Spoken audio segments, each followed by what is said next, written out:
नमस्कार दोस्तों, स्वागत है आप सबका मेरे YouTube चैनल पर। दोस्तों, आज चर्चा करेंगे चंद्रमा के गोचर का मुहूर्त में क्या महत्व होता है।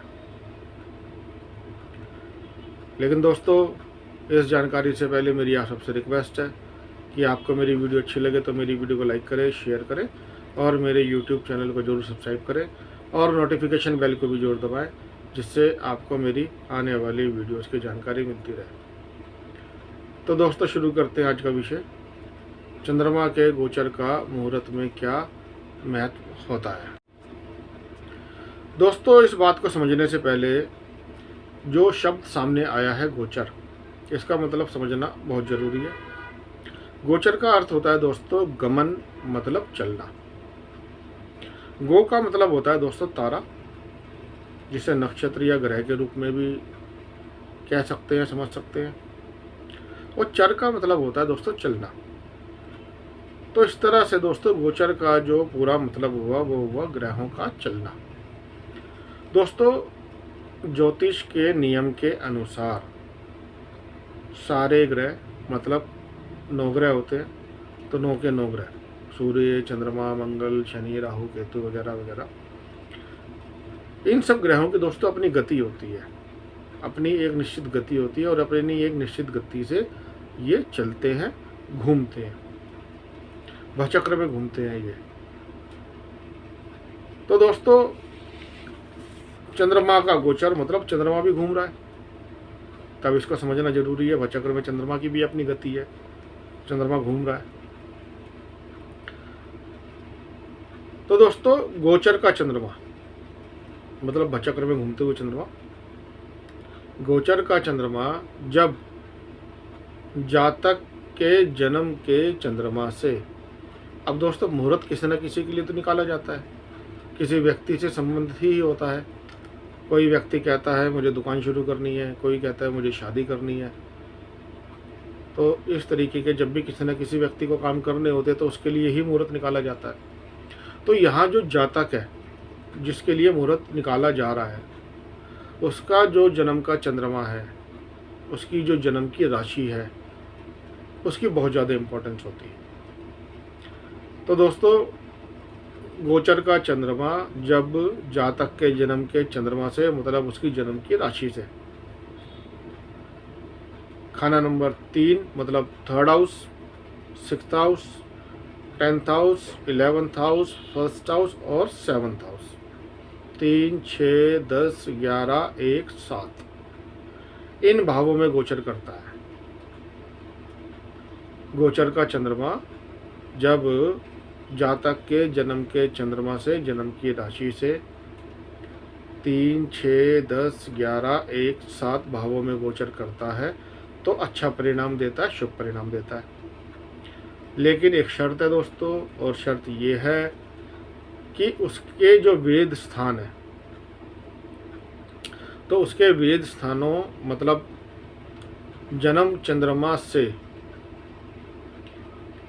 9, 12, 4, 8, 5, 2, ये जो भाव है, ये जो घर है, इन घरों से बुध के अलावा गोचर का कोई और दूसरा ग्रह वेद ना कर रहा हो, तो इस कंडीशन को ध्यान में रखना है। दोस्तों, चंद्रमा और बुध, इनके बीच में वेद नहीं होता है। इसी तरह से सूर्य और शनि, इनके बीच में भी वेद नहीं होता है। इसके बारे में मैं आपको अपनी पिछली वीडियो में बता चुका हूँ। तो यहाँ गोचर के चंद्रमा की बात हो रही है, तो इसको भी ध्यान रखना बहुत ज़रूरी है कि चंद्रमा और बुध के बीच में वेद नहीं होता है। अब दोस्तों, शुक्ल पक्ष का चंद्रमा, शुक्ल पक्ष का चंद्रमा जातक के जन्म चंद्रमा से 2, 5, 9, इन घरों में गोचर करने पर भी बड़े अच्छे परिणाम देता है, मंगलकारी परिणाम देता है, शुभ परिणाम देता है। लेकिन शर्त ये है दोस्तों कि 6, 4, 8 इन घरों से बुध के अलावा किसी अन्य ग्रह के वेद से चंद्रमा पीड़ित ना हो रहा हो। अब दोस्तों जो दूसरी कंडीशंस होती हैं वो कंडीशंस हैं, जैसे दोस्तों उच्च की राशि, स्वराशि मतलब अपनी राशि, मित्र की राशि और बली अष्टक वर्ग की स्थिति मतलब अष्टक वर्ग में बली होना, इन सब का भी विचार करना चाहिए। दोस्तों सभी प्रकार के मुहूर्त के चयन में, मुहूर्त का चुनाव करते समय चंद्रमा का जो गोचर है दोस्तों वो सबसे ज़्यादा महत्वपूर्ण होता है, सर्वाधिक महत्वपूर्ण होता है। दोस्तों चंद्र शुद्धि, इस शब्द का मतलब है कि गोचर में चंद्रमा निश्चित रूप से बली है। और चंद्र शुद्धि से संबंधित एक दूसरा शब्द भी है दोस्तों, वो है तारा शुद्धि। अब दोस्तों जितने भी मुहूर्त होते हैं, सभी मुहूर्तों के चुनाव के लिए, चयन के लिए सही चंद्र शुद्धि और तारा शुद्धि ये सबसे ज़्यादा महत्वपूर्ण होती है। जब दोस्तों चंद्रमा पूर्णिमा का होता है या पूर्णिमा के निकट होता है, नज़दीक होता है, तो चंद्र शुद्धि को दोस्तों ज़्यादा इम्पोर्टेंस दी जाती है। और इसी तरह से दोस्तों जिन दिनों में चंद्रमा अमावस्या से निकला होता है, मतलब जब नव चंद्रमा होता है, इसको नव चंद्रमा भी कहते हैं, जब चंद्रमा अमावस्या से निकलता है, तब ऐसे में दोस्तों तारा शुद्धि को ज़्यादा इम्पोर्टेंस दी जाती है। अब दोस्तों अगर कोई चंद्रबल और तारा बल को पूर्ण रूप से सुनिश्चित कर सकता है तो ये सबसे श्रेष्ठ स्थिति होती है, सबसे अच्छी स्थिति होती है। दोस्तों गर्भावस्था से संबंधित सभी मुहूर्त, गर्भावस्था से संबंधित सभी मुहूर्त मतलब जन्म से पूर्व के संस्कार, विवाह वगैरह के लिए स्त्री का चंद्रबल देखना चाहिए। गर्भावस्था से संबंधित सभी मुहूर्त मतलब जन्म से पहले के संस्कार, विवाह, ऋतुस्राव, इन सब के लिए स्त्री का चंद्रबल देखना चाहिए।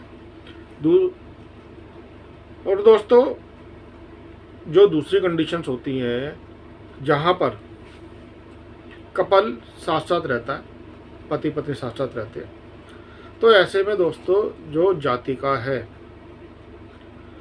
उसके पति के चंद्रबल का विचार करना चाहिए। और दोस्तों बाकी जितनी भी कंडीशंस हैं जिनमें कर्ता मतलब जिसके द्वारा कार्य किया जा रहा है, तो कर्ता का चंद्रबल देखा जाता है। जैसे दोस्तों घर का निर्माण और नए घर में गृह प्रवेश के लिए जो घर का स्वामी है उसके चंद्रबल का विचार करना, उसके चंद्रबल को देखना बहुत ही आवश्यक है। लेकिन दोस्तों अगर साथ ही साथ परिवार के जो दूसरे सदस्य हैं उनका भी अगर चंद्रबल देखा जाता है तो और भी अच्छा हो जाता है। तो दोस्तों उम्मीद करता हूँ मेरी इस वीडियो से आपको एक अच्छी जानकारी मिली होगी।